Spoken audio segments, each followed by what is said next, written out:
Hi hello welcome back to my channel. ಒಲ್ಲದ ಬಂದ ಭಾಗ 139. ಅಥರ್ವನ ಎದೆಯ ಮೇಲೆ ಹೊರಗಿದ್ದ ನಕ್ಷತ್ರ ಮೆಲ್ಲನೆ ಅವನ ಹಿಡಿತದಿಂದ ದೂರವಾದಳು. ಅವಳ ಕೆನ್ನೆಗಳ ಮೇಲೆ ಆವರಿಸಿದ್ದ ನಾಚಿಕೆಯ ಕೆಂಪು ಇನ್ನೂ ಮಾಸಿರಲಿಲ್ಲ. ತನ್ನ ಚದುರಿದ ಸೀರೆಯ ಸೆರಗನ್ನು ಸರಿಪಡಿಸಿಕೊಳ್ಳುತ್ತಲೇ, ಸಾಕು ಮಾವ, ಯಾರಾದರೂ ಫೈಲ್ ಸೈನ್ ಮಾಡಿಸಿಕೊಳ್ಳಲು ಬಂದು ಬಿಡ್ತಾರೆ, ಮೊದಲು ಬಾಗಿಲು ತೆಗೆಯಿರಿ ಎಂದು ಪ್ರೀತಿಯಿಂದಲೇ ಕದರಿಸಿದಳು.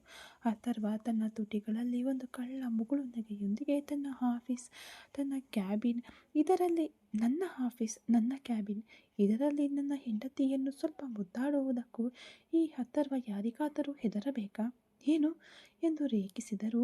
ಅವಳ ತವಕವನ್ನು ಅರ್ಥ ಮಾಡಿಕೊಂಡು ಮೆಲ್ಲನೆ ಹೋಗಿ ಕ್ಯಾಬಿನ್ ಬಾಗಿಲಿನ ಲಾಕ್ ತೆಗೆದನು. ಕುರ್ಚಿಯಲ್ಲಿ ಬಂದು ಕುಳಿತವನ ಮುಖ ತಕ್ಷಣವೇ ಬಿಸ್ನೆಸ್ ಮ್ಯಾನ್ ಆಗಿ ಬದಲಾಯಿತು. ನಕ್ಷತ್ರ, ವಿಕ್ರಮ್ ಬಗ್ಗೆ ನೆನಪಿಸಿಕೊಂಡರೆ ಸ್ವಲ್ಪ ಚಿಂತೆಯಾಗುತ್ತಿದೆ ನಕ್ಷತ್ರ. ಸಂತೋಷವಾಗಿ ಜಿಗಿದಾಡಿಕೊಂಡಿದ್ದವನು ಒಂದು ದಿನ ಕೂಡ ಅವನು ಫೀಲ್ ಆಗಿದ್ದನ್ನು ನಾನು ನೋಡಿದ್ದೇ ಇಲ್ಲ. ನನ್ನಿಂದ ಅವನ ಲೈಫ್ ಸಂಪೂರ್ಣವಾಗಿ ಬದಲಾಗಿ ಬಿಟ್ಟಿತು ಎಂದಾಗ ನೀವು ಯಾಕೆ ಹಾಗೆ ಯೋಚಿಸುತ್ತೀರಿ? ವಿಕ್ಕಿ ಬದಲಾಗುತ್ತಾನೆ ಬಿಡಿ ಎಂದು ಅವನಿಗೆ ಬೆಂಬಲವಾಗಿ ಹೇಳಿದಳು ನಕ್ಷತ್ರ. ಏನೇ ಆದರೂ ತಾಳಿ ಕಟ್ಟಿದ ಹೆಂಡತಿಯನ್ನು ಕೂಡ ಸಂಪೂರ್ಣವಾಗಿ ಒಪ್ಪಿಕೊಳ್ಳಲು ತುಂಬ ಕಷ್ಟಪಡುತ್ತಿದ್ದಾನಲ್ಲ. ಮನಸ್ಸು ಎಲ್ಲರಿಗೂ ಒಂದೇ ತಾನೇ ನಕ್ಷತ್ರ. ನಿನ್ನನ್ನು ಪ್ರೀತಿಸಿ ನಾನು ಪಟ್ಟ ಕಷ್ಟ ನನಗೆ ಗೊತ್ತು. ನಿನ್ನನ್ನು ಮರೆಯಲಾಗದೆ ಇಷ್ಟಕ್ಕೂ ನಿನ್ನ ಬಳಿ ನಾನು ಮಾತನಾಡಿದ್ದೂ ಇಲ್ಲ. ಕೇವಲ ಒಂದು ಫೋಟೋದಲ್ಲಿ ನೋಡಿ ಆ ಪ್ರೀತಿಗೆ ಅಷ್ಟು ಹಠ ಹಿಡಿದು ಇವತ್ತು ನಿನ್ನನ್ನು ನಾನು ಪಡೆದುಕೊಂಡೆ. ಆದರೆ ವಿಕ್ಕಿಯ ಪ್ರೀತಿ ನನ್ನಿಂದ ಸೋತು ಹೋಯಿತು ಎಂದು ಮತ್ತೆ ಬೇಸರದಿಂದ ಅವನು ಮಾತನಾಡಿದಾಗ ನಕ್ಷತ್ರ ಅವನ ಬಳಿ ಬಂದು ಅವನ ಭುಜಗಳನ್ನು ಮೃದುವಾಗಿ ಒತ್ತಿದಳು. ನೀವು ಯಾವುದರ ಬಗ್ಗೆಯೂ ಯೋಚಿಸಬೇಡಿ ಮಾವ. ವಿಕ್ರಮ್ ಈಗ ಹಳೆಯ ವಿಕ್ರಮ್ ಅಲ್ಲ. ಕಾವ್ಯಗಾಗಿ ಅವನು ತನ್ನನ್ನು ಬದಲಾಯಿಸಿಕೊಳ್ಳಬೇಕು ಎಂದುಕೊಳ್ಳುವ ಈ ಕ್ಷಣವೇ ಅವನು ತನ್ನ ಜೀವನದಲ್ಲಿ ಸ್ಪಷ್ಟವಾದ ನಿರ್ಧಾರ ತೆಗೆದುಕೊಂಡಿದ್ದಾನೆ. ಖಂಡಿತ ಅವನ ಲೈಫ್ ಸಂತೋಷವಾಗಿರುತ್ತದೆ ಎಂದು ಭರವಸೆ ನೀಡಿದಳು. ಸಂಜೆ 4:15 ಗಂಟೆ. ಚೆನ್ನೈನ ಆ ಪ್ರಸಿದ್ಧ ಮಹಿಳಾ ಕಾಲೇಜಿನ ಮುಖ್ಯ ದ್ವಾರದಿಂದ ವಿದ್ಯಾರ್ಥಿನಿಯರು ಗುಂಪು ಗುಂಪಾಗಿ ಹೊರಬರುತ್ತಿದ್ದರು. ಟ್ರಾಫಿಕ್ನಿಂದ ಕೂಡಿದ್ದ ಆ ರಸ್ತೆಯ ಬದಿಯಲ್ಲಿ ವಿಕ್ರಮ್ನ ಬೃಹತ್ ಕಪ್ಪು ಬಣ್ಣದ ಕಾರು ಬಂದು ನಿಂತಿತ್ತು. ಡ್ರೈವಿಂಗ್ ಸೀಟ್ನಲ್ಲಿದ್ದ ವಿಕ್ರಮ್ನ ಕಣ್ಣುಗಳು ಗೇಟ್ನ ಕಡೆಗೆ ನೆಟ್ಟಿದ್ದವು. ಕೈಯಲ್ಲಿದ್ದ ಸ್ಟೇರಿಂಗ್ ಮೇಲೆ ಅವನಿಗೆ ಅರಿವಿಲ್ಲದಂತೆಯೇ ಅವನ ಬೆರಳುಗಳು ತಾಳ ಹಾಕುತ್ತಿದ್ದವು. ಅಣ್ಣ ಮತ್ತು ಅತ್ತಿಗೆಯ ಬಳಿ ಗತ್ತಿನಿಂದ ಮಾತನಾಡಿ ಬಂದಿದ್ದಾನೆಯೇ ಹೊರತು ಕಾವ್ಯಾಳನ್ನು ಮುಖಾಮುಖಿ ನೋಡಿದಾಗ ಏನು ಮಾತನಾಡುವುದು? ಅವಳನ್ನು ದೇವಸ್ಥಾನಕ್ಕೆ ಹೇಗೆ ಕರೆಯುವುದು? ತನ್ನ ಮನೆಗೆ ಕರೆದರೆ ಏನು ಹೇಳುತ್ತಾಳೋ ಎಂಬ ಆತಂಕ ಅವನ ಎದೆಯನ್ನು ಕೊರೆಯುತ್ತಿತ್ತು. ಏ ವಿಕ್ರಮ್, ಬಿಸ್ನೆಸ್ನಲ್ಲಿ ಎಷ್ಟೆಲ್ಲ ನೋಡುವ ನೀನು, ಈಗ ಒಂದು ಸಣ್ಣ ಹುಡುಗಿಯನ್ನು ನೋಡಲು ಯಾಕೆ ಹೀಗೆ ಎದೆ ಬಡಿತ ಹೆಚ್ಚಾಗುತ್ತಿದೆ ಎಂದು ತನಗೆ ತಾನೇ ನಕ್ಕು ಬಿಟ್ಟನು. ತನ್ನನ್ನು ತಾನು ಸಂಪೂರ್ಣವಾಗಿ ಸಿದ್ಧಪಡಿಸಿಕೊಂಡು ಕಾರನ್ನು ಸ್ಟಾರ್ಟ್ ಮಾಡಿದವನು ಕಾಲೇಜಿನ ಆವರಣದೊಳಗೆ ಹೋಗಿ ಕಾರನ್ನು ನಿಲ್ಲಿಸಿದನು. ಆಗ ಆತನ ಸ್ನೇಹಿತೆಯರೊಂದಿಗೆ ಮಾತನಾಡಿಕೊಳ್ಳುತ್ತಾ ನಡೆದು ಬಂದಳು ಕಾವ್ಯ. ತಿಳಿ ನೀಲಿ ಬಣ್ಣದ ಚೂಡಿದಾರ್ನಲ್ಲಿ ಸಡಿಲವಾಗಿ ಹೆಣೆದ ಕೂದಲಿನೊಂದಿಗೆ ಮುಖದಲ್ಲಿ ಯಾವುದೇ ಮೇಕಪ್ ಇಲ್ಲದೆ ಸರಳ ದೇವತೆಯಂತೆ ಬಂದಳು. ಆದರೆ ಅವಳ ಕಣ್ಣುಗಳಲ್ಲಿ ಇನ್ನೂ ಆ ಹಳೆಯ ಭಯ ಮತ್ತು ತವಕ ಸಂಪೂರ್ಣವಾಗಿ ಮಾಸಿಲ್ಲ ಎಂಬುದನ್ನು ವಿಕ್ರಮ್ ಅವಳ ನಡಿಗೆಯಲ್ಲೇ ಕಂಡುಕೊಂಡನು. ಸ್ನೇಹಿತೆಯರನ್ನು ಬಿಟ್ಟು ಕಾವ್ಯ ಬಸ್ನ ಕಡೆಗೆ ನಡೆಯಲಾರಂಭಿಸಿದಳು. ಸ್ವಲ್ಪವೂ ತಡ ಮಾಡದೆ ವಿಕ್ರಮ್ ಕಾರಿನ ಬಾಗಿಲು ತೆಗೆದುಕೊಂಡು ಕೆಳಗಿಳಿದನು. ಅವನ ಗಂಭೀರವಾದ ಆಕಾರ ಮತ್ತು ಚೂಪಾದ ದೃಷ್ಟಿ ಆ ಜಾಗವನ್ನೇ ಸ್ವಲ್ಪ ನಿಶ್ಶಬ್ದಗೊಳಿಸಿತು. ಕಾವ್ಯ ಎಂಬ ವಿಕ್ರಮ್ನ ಗಂಭೀರ ಧ್ವನಿ ಗಾಳಿಯಲ್ಲಿ ಕರಗಿತು. ಆ ಧ್ವನಿಯನ್ನು ಕೇಳಿದ ಮರುಕ್ಷಣ ಕಾವ್ಯಳ ಕಾಲುಗಳು ಹಾಗೆಯೇ ನೆಲಕ್ಕೆ ಅಂಟಿಕೊಂಡಂತೆ ಮರಗಟ್ಟಿ ಹೋದವು. ಅವಳ ಹೃದಯ ಒಂದು ನಿಮಿಷ ನಿಂತು ಬಡಿಯಿತು. ಮೆಲ್ಲನೆ ತಿರುಗಿ ನೋಡಿದವಳ ಕಣ್ಣುಗಳಲ್ಲಿ ವಿಕ್ರಮ್ನನ್ನು ಕಂಡ ಒಂದು ವಿಲಕ್ಷಣವಾದ ನಡುಕ ಹರಡಿತು. ತನ್ನ ಕೈಯಲ್ಲಿದ್ದ ಪುಸ್ತಕದ ಬ್ಯಾಗನ್ನು ಎದೆಗವಚಿಕೊಂಡು ಬಿಗಿಯಾಗಿ ಅಪ್ಪಿಕೊಂಡಳು. ವಿಕ್ರಮ್ ಅವಳ ಭಯವನ್ನು ಅರಿತು ನಿಧಾನವಾಗಿ ಹೆಜ್ಜೆಗಳನ್ನಿಡುತ್ತಾ ಅವಳ ಬಳಿ ಬಂದನು. ಹೆದರಬೇಡ ಕಾವ್ಯ, ನಿನ್ನನ್ನು ಬೆದರಿಸಲು ಅಥವಾ ಒತ್ತಾಯಿಸಲು ನಾನು ಬಂದಿಲ್ಲ. ಜಸ್ಟ್ ನಿನ್ನ ಹತ್ತಿರ ಸ್ವಲ್ಪ ಮಾತನಾಡಬೇಕು. ಕಾರು ಹತ್ತು, ನಿನ್ನನ್ನು ಮನೆಗೆ ಡ್ರಾಪ್ ಮಾಡುತ್ತೇನೆ ಎಂದನು, ತನ್ನ ಧ್ವನಿಯನ್ನು ಆದಷ್ಟು ಮೃದುಗೊಳಿಸಿಕೊಂಡು. ಇಲ್ಲ, ನಾನು ಬಸ್ನಲ್ಲೇ ಹೋಗುತ್ತೇನೆ ಎಂದು ಕಾವ್ಯ ನೆಲವನ್ನು ನೋಡುತ್ತಲೇ ನಿರಾಕರಿಸಿದಳು. ಕಾವ್ಯ, ಪ್ಲೀಸ್, ನಾನು ನಿನ್ನ ಬಳಿ ತಪ್ಪಾಗಿ ನಡೆದುಕೊಳ್ಳುವುದಿಲ್ಲ ಎಂದು ನಿನಗೆ ಗೊತ್ತು. ಅಣ್ಣ ಮತ್ತು ಅತ್ತಿಗೆ ನಿನ್ನನ್ನು ವಿಚಾರಿಸಿದರು. ನಿನ್ನ ಹತ್ತಿರ ಮುಖ್ಯವಾಗಿ ಮಾತನಾಡಬೇಕು. ಕಾರು ಹತ್ತು. ನಿಮ್ಮ ಏರಿಯಾಗೆ ಬಸ್ ಹೋಗುವುದರೊಳಗೆ ನಿನ್ನನ್ನು ಕರೆದುಕೊಂಡು ಹೋಗಿ ಬಿಡುತ್ತೇನೆ ಎಂದು ವಿಕ್ರಮ್ ಸ್ವಲ್ಪ ಹಕ್ಕಿನಿಂದ ಕರೆಯಲು ಕಾವ್ಯ ತಲೆ ಎತ್ತಿ ಅವನ ಕಣ್ಣುಗಳನ್ನು ನೋಡಿದಳು. ಅವನ ನೋಟದಲ್ಲಿದ್ದ ತವಕ ಮತ್ತು ಪ್ರೀತಿಯನ್ನು ಅವಳ ಹೆಣ್ಣು ಮನಸ್ಸು ಅರಿತುಕೊಂಡಿತು. ಎದುರು ಮಾತನಾಡಲು ಮನಸ್ಸಿಲ್ಲದೆ ಮೆಲ್ಲನೆ ಹೋಗಿ ಕಾರಿನ ಮುಂದಿನ ಸೀಟಿನಲ್ಲಿ ಕುಳಿತಳು. ವಿಕ್ರಮ್ ಒಂದು ನಿರಾಳವಾದ ನಿಟ್ಟುಸಿರಿನೊಂದಿಗೆ ಕಾರನ್ನು ಸ್ಟಾರ್ಟ್ ಮಾಡಿದನು. ಕಾರು ಚೆನ್ನೈನ ರಸ್ತೆಯಲ್ಲಿ ಚಲಿಸುತ್ತಿರಲು ಕಾರಿನೊಳಗಿನ ಎಸಿಯ ತಂಪನ್ನು ಮೀರಿ ಅವರಿಬ್ಬರ ನಡುವೆ ಒಂದು ಮೌನ ಯುದ್ಧ ನಡೆಯುತ್ತಿತ್ತು. ಕಾವ್ಯ ಕಿಟಕಿಯ ಮೂಲಕ ಹೊರಗೆ ನೋಡುವಂತೆ ತನ್ನ ಮುಖವನ್ನು ತಿರುಗಿಸಿಕೊಂಡಿದ್ದರೂ ಅವಳ ಗಮನವೆಲ್ಲ ವಿಕ್ರಮ್ ಮೇಲೆಯೇ ಇತ್ತು. ವಿಕ್ರಮ್ ಸ್ಟೇರಿಂಗ್ ಹಿಡಿದುಕೊಂಡು ರಸ್ತೆಯನ್ನು ನೋಡುತ್ತಲೇ ಮಾತನಾಡಲಾರಂಭಿಸಿದನು. ಕಾವ್ಯ, ಇನ್ನು 2 ದಿನದಲ್ಲಿ ನ್ಯೂ ಇಯರ್ ಬರುತ್ತಿದೆ ಅಂದಾಗ ಹ್ಞೂ ಎಂದು ಮಾತ್ರ ಮೆಲ್ಲನೆ ಗುಣಗುಟ್ಟಿದಳು. ಅದು ಬಂದು ಅಣ್ಣ ಮತ್ತು ಅತ್ತಿಗೆ ನಿನ್ನನ್ನು ನಮ್ಮ ಮನೆಗೆ ಕರೆದಿದ್ದಾರೆ. ನಾವು ಮದುವೆಯಾಗಿ ಮನೆಗೆ ಬಂದಾಗ ಅಲ್ಲಿ ನಡೆದಿದ್ದೆಲ್ಲ ತಪ್ಪಾಗಿತ್ತು. ಆದರೆ ಈಗ ಅಣ್ಣ ಮತ್ತು ಅತ್ತಿಗೆಯು ನಮ್ಮೊಂದಿಗೆ ಇದ್ದಾರೆ. ಈ ನ್ಯೂ ಇಯರನ್ನು ನಮ್ಮ ಕುಟುಂಬದೊಂದಿಗೆ ಆರಂಭಿಸೋಣ ಎಂದು ಅಣ್ಣ ಹೇಳಿದರು. ನೀನು ಬರುತ್ತೀಯಾ ಕಾವ್ಯ ಎಂದು ವಿಕ್ರಮ್ ಒಂದು ಮಗುವಿನಂತೆ ಅವಳ ಉತ್ತರಕ್ಕಾಗಿ ಕಾಯುತ್ತಾ ಕೇಳಿದನು. ಕಾವ್ಯ ತಕ್ಷಣವೇ ಮುಖ ತಿರುಗಿಸಿ ಅವನನ್ನು ನೋಡಿದಳು. ನಿಮ್ಮ ಕುಟುಂಬ ನನ್ನನ್ನು ಒಪ್ಪಿಕೊಳ್ಳುತ್ತಾ ವಿಕ್ರಮ್ ಸರ್. ಅಂದು ನಿಮ್ಮ ಅಣ್ಣ ಆಡಿದ ಮಾತುಗಳು ಇನ್ನೂ ನನ್ನ ಕಿವಿಯಲ್ಲಿ ಕೇಳಿಸುತ್ತಲೇ ಇವೆ. ನನಗೆ ಅಲ್ಲಿಗೆ ಬರಲು ಭಯವಾಗುತ್ತಿದೆ ಎಂದಳು. ಕಣ್ಣಂಚು ಒದ್ದೆಯಾಯಿತು. ವಿಕ್ರಮ್ ಕಾರನ್ನು ಒಂದು ಸಿಗ್ನಲ್ನಲ್ಲಿ ನಿಲ್ಲಿಸಿಬಿಟ್ಟು ಅವಳ ಕಡೆ ತಿರುಗಿದನು. ಅಣ್ಣ ಮಾತನಾಡಿದ್ದು ತಪ್ಪು ಕಾವ್ಯ. ಅದಕ್ಕಾಗಿ ಅಣ್ಣ ತುಂಬ ಫೀಲ್ ಆದರು. ನನ್ನ ಅಣ್ಣ ತುಂಬ ಒಳ್ಳೆಯವರು ಕಾವ್ಯ. ನಾನೇ ಅವರ ಪ್ರಾಣ. ಅಂದು ದಿಢೀರನೆ ನಿನ್ನನ್ನು ಕರೆದುಕೊಂಡು ಹೋದಿದ್ದರಿಂದ ಅಣ್ಣ ಸ್ವಲ್ಪ ಕೋಪಗೊಂಡರು ಅಷ್ಟೇ. ಅವರು ತುಂಬ ಪ್ರೀತಿ ಉಳ್ಳವರು ಕಾವ್ಯ. ನೀನು ಹೆದರಬೇಡ. ಮನೆಯಲ್ಲಿದ್ದ ದೆವ್ವವನ್ನೆಲ್ಲ ಮಂತ್ರಿಸಿ ಅಣ್ಣ ಓಡಿಸಿಬಿಟ್ಟಿದ್ದಾರೆ. ಈಗ ಅಲ್ಲಿರುವುದು ಅಮ್ಮ, ಅಣ್ಣ, ಅತ್ತಿಗೆ, ನಾನು, ಇನ್ನೂ ನೀನು ಕೂಡ.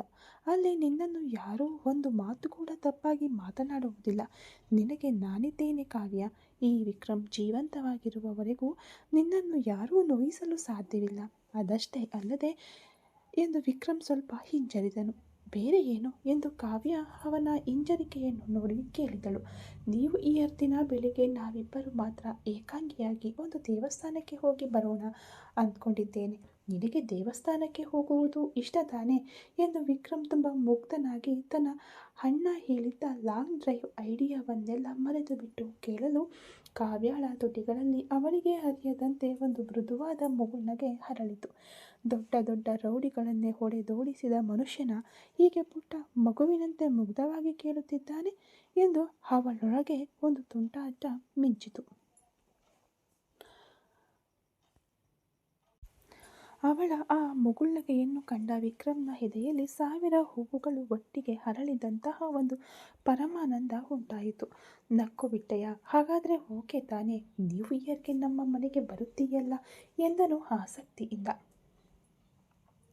ಕಾವ್ಯ ತನ್ನ ಮುಗುಳ್ನಗೆಯನ್ನು ಮರೆಮಾಚಿಕೊಂಡು, ನೋಡೋಣ, ನೀವು ಸರಿಯಾಗಿ ನಡೆದುಕೊಳ್ಳುವುದನ್ನು ನೋಡಿ ನಾನು ನಿರ್ಧಾರ ಮಾಡುತ್ತೇನೆ ಎಂದು ಲಘುವಾದ ತುಂಟಾಟದಿಂದ ಹೇಳಿಬಿಟ್ಟು ಮತ್ತೆ ಕಿಟಕಿಯ ಕಡೆ ತಿರುಗಿಕೊಂಡಳು. ಅವಳ ಮುಖ ನಾಚಿಕೆಯಿಂದ ಕೆಂಪಗಾಗಿರುವುದನ್ನು ವಿಕ್ರಮ್ ಕಾರಿನ ಕನ್ನಡಿಯಲ್ಲಿ ಕಂಡು ಆನಂದಿಸುತ್ತಲೇ ಇದ್ದನು. ಅದೇ ಸಮಯದಲ್ಲಿ ಚೆನ್ನೈನ ಅಡ್ಯಾರ್ನಲ್ಲಿದ್ದ ಒಂದು ಶಾಂತವಾದ ಐಷಾರಾಮಿಯಾದ ಹೊಸ ಅಪಾರ್ಟ್ಮೆಂಟ್ನ ಬಾಗಿಲಿನಲ್ಲಿ ವಿಷ್ಣು ಪ್ರಸಾದ್ನ ಕಾರು ಬಂದು ನಿಂತಿತು.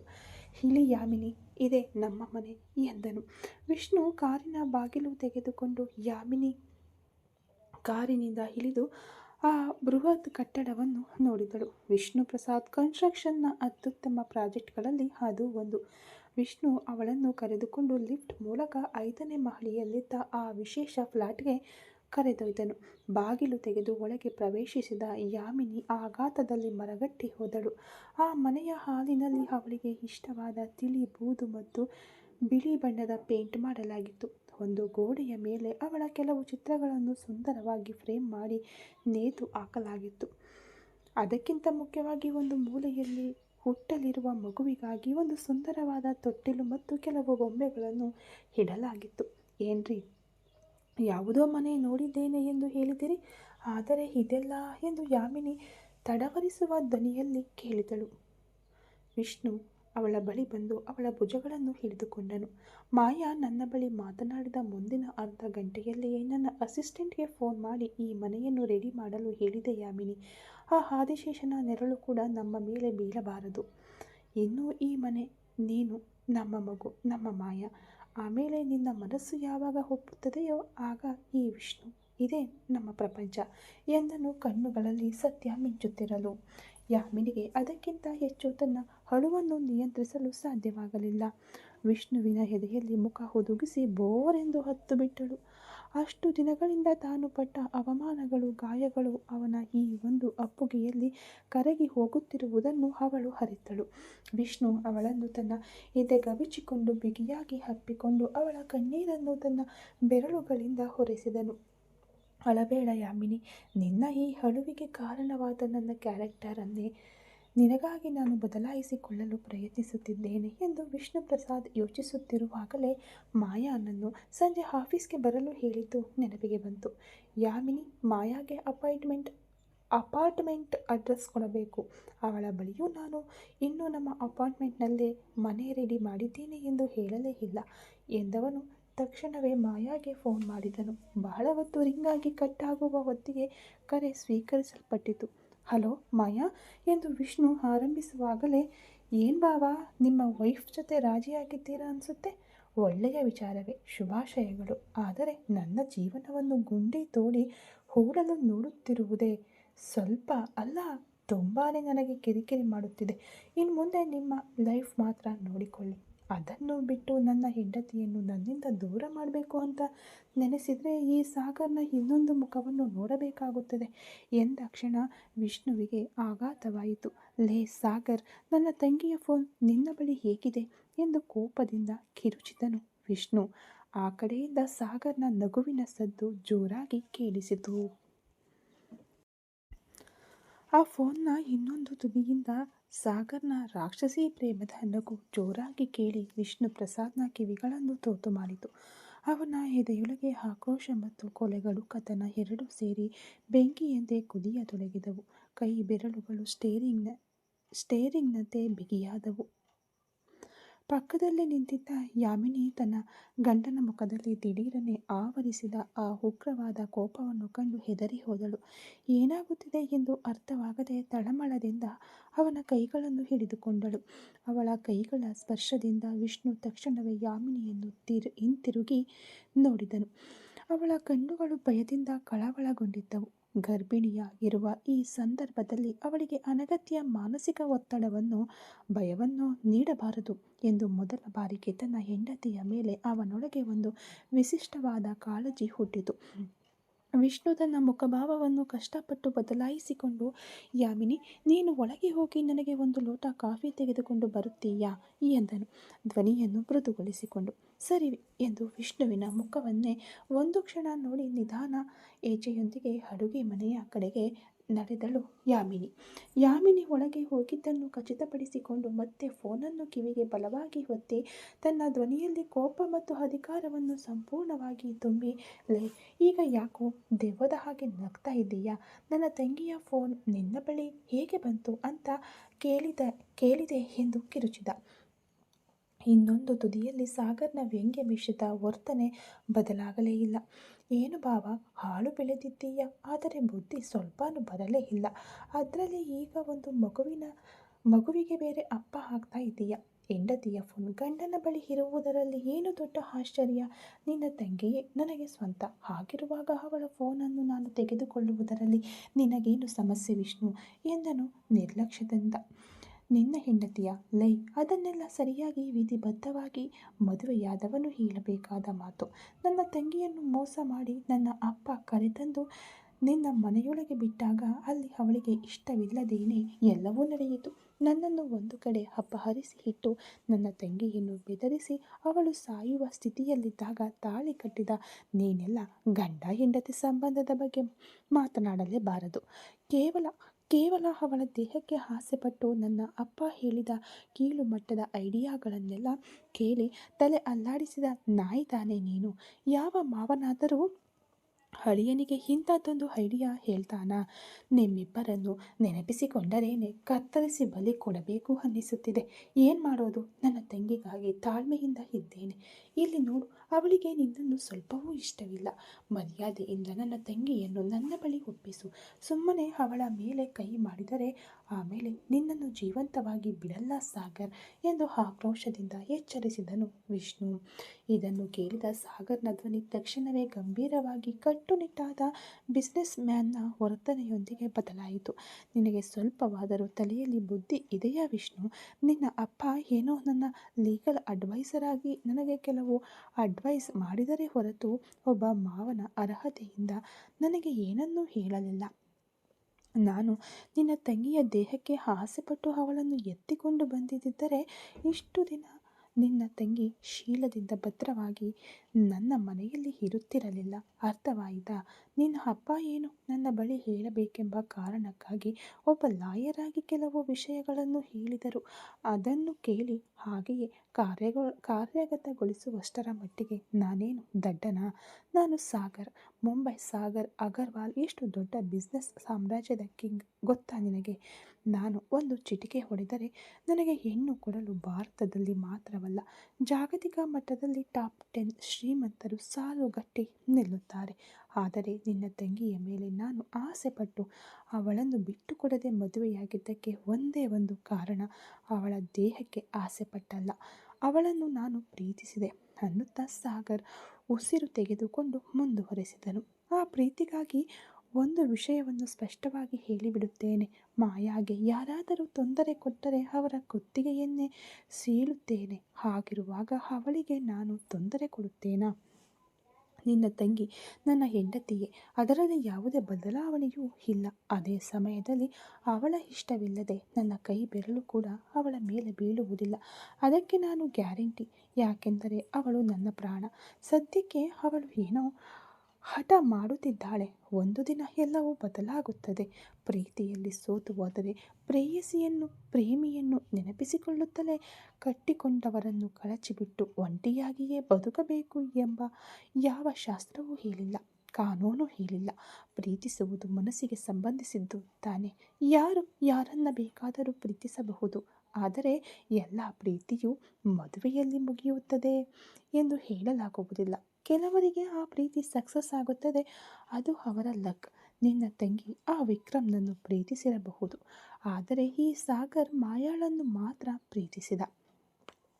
ನನ್ನ ಪ್ರೇಯಸಿ ಈಗ ನನ್ನ ಹೆಂಡತಿಯಾಗಿದ್ದಾಳೆ. ನನ್ನ ಪ್ರೀತಿಯನ್ನು ಬರೀ ದೇಹ ಸುಖಕ್ಕೆ ಆಸೆಪಟ್ಟು ಒಂದು ನಿಮಿಷದಲ್ಲಿ ಕಳೆದುಕೊಳ್ಳಲು ನಾನೇನು ಮೃಗವಲ್ಲ ಅಂದ ಸಾಗರ್ನ ಮಾತುಗಳು ಮರುಕ್ಷಣ ವಿಷ್ಣುವಿನ ಹೃದಯದಲ್ಲಿ ಸುತ್ತಿಗೆಯಿಂದ ಹೊಡೆದಂತೆ ಬಿದ್ದವು. ನಿನ್ನ ಕನಿಷ್ಕಾಳನ್ನು ನಿನ್ನಿಂದ ಮದುವೆಯಾಗಲು ಸಾಧ್ಯವಾಗಲಿಲ್ಲವೆಂದು ಅವಳ ಮೇಲಿರುವ ಫೀಲಿಂಗ್ಸ್ನೆಲ್ಲ ಯಾಮಿನಿಯ ಮೇಲೆ ಕ್ರೂರವಾಗಿ ತೀರಿಸಿಕೊಂಡ ನೀನೆಲ್ಲ ಪ್ರೀತಿಯ ಬಗ್ಗೆ ಮಾತನಾಡಬಾರದು. ಆಮೇಲೆ ನಿನಗೆ ಒಬ್ಬ ಹೆಂಡತಿ ಈಗ ಇದ್ದಾಳೆ. ಅವಳ ಹೊಟ್ಟೆಯಲ್ಲಿ ಒಂದು ಮಗು ಬೆಳೆಯುತ್ತಿದೆ.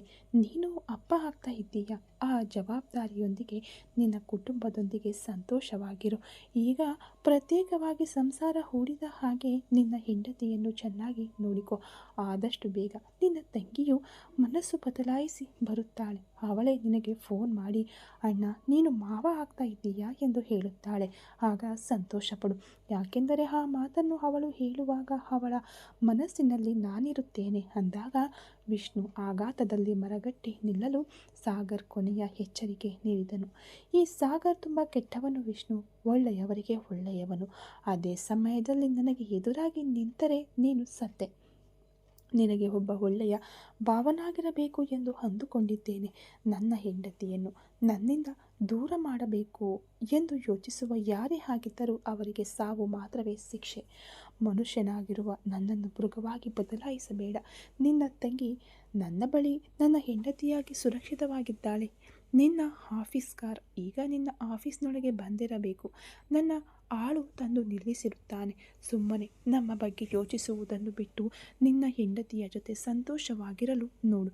ನನ್ನ ಕುಟುಂಬವನ್ನು ನಾನು ನೋಡಿಕೊಳ್ಳಲು ಬಲ್ಲೆ ಎಂದು ಕಟ್ಟುನಿಟ್ಟಾಗಿ ಹೇಳಿ ಫೋನ್ ಕಟ್ ಮಾಡಿದ ಸಾಗರ್. ಇನ್ನೊಂದು ತುದಿಯಲ್ಲಿ ಫೋನ್ ಕಟ್ ಆದ ಶಬ್ದವನ್ನು ಕೇಳಿದ ವಿಷ್ಣು ಪ್ರಸಾದ್ ಆಕ್ರೋಶದ ತುತ್ತ ತುದಿಗೆ ಹೇರಿದನು.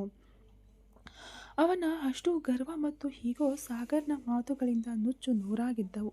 ತನ್ನ ತಂಗಿಯನ್ನು ಅಪಹರಿಸಿದ್ದೇ ಅವನು ಎಂದು ತಿಳಿದಿದ್ದರೂ ಕಾನೂನುಬದ್ಧವಾಗಿಯಾಗಲಿ ಅಥವಾ ಬಲಪ್ರಯೋಗದಿಂದಾಗಲಿ ಅವನನ್ನು ಏನೂ ಮಾಡಲು ಸಾಧ್ಯವಾಗದ ಆ ತೊಳಲಾಟದಲ್ಲಿ ಪಕ್ಕದಲ್ಲಿದ್ದ ಗೋಡೆಗೆ ತನ್ನ ಕೈಗಳನ್ನು ಬಲವಾಗಿ ಗುದ್ದಿದನು. ರಕ್ತ ಜಿನುಗುತ್ತಿದ್ದರೂ ಅವನ ಆಕ್ರೋಶದ ವೇಗ ಕಡಿಮೆಯಾಗಲಿಲ್ಲ. ಅದೇ ಸಮಯದಲ್ಲಿ ಸಾಗರ್ನ ಬಂಗಲೆಯ ಅವನ ಮಲಗುವ ಕೋಣೆಯೊಳಗೆ ಕೈಗಳು ಮತ್ತು ಕಾಲ್ಗಳನ್ನು ಹಗ್ಗಗಳಿಂದ ಬಿಗಿಯಾಗಿ ಕಟ್ಟಲಾಗಿತ್ತು. ಅವಳ ಸುಂದರವಾದ ತುಟಿಗಳನ್ನು ಮುಚ್ಚಿ ದಪ್ಪನೆಯ ಪ್ಲಾಸ್ಟರ್ ಅಂಟಿಸಲಾಗಿತ್ತು. ಅವಳ ಕಣ್ಣುಗಳು ಅಳುವಿನಿಂದ ಮತ್ತು ಕೋಪದಿಂದ ಕೆಂಪಗಾಗಿದ್ದವು. ಸಾಗರ್ ತನ್ನ ಅಣ್ಣನ ಬಳಿ ಮಾತನಾಡಿದ ಪ್ರತಿಯೊಂದು ಮಾತುಗಳು ಅವಳ ಕಿವಿಗಳಲ್ಲಿ ಬಿದ್ದಿದ್ದವು.